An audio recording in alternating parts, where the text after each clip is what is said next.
सामसॉफ्ट computer education षष्ठतम वार्षिक उत्सव अनुष्ठित।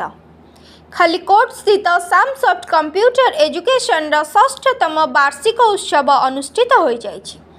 उक्त उत्सव रे मुख्य अतिथि भावे शिक्षक प्रदीप कुमार त्रिपाठी जोग देइथिबा बेले मुख्य वक्ता भावे समाजसेवी अशोक कुमार त्रिपाठी और सम्मानित अतिथि भावे अरुण नाहक जोगा देई वर्तमान समय रे कंप्यूटर आवश्यकता और उपकारिता संपर्क में आलोकपात करथिले एवं अनुष्ठान निर्देशक मुकेश कुमार साहू अनुष्ठान आभिमुख्य विषय रे विवरणी उपस्थापन करथिबा बेले समीर कुमार साहू कार्यक्रम परिचालन करथिले।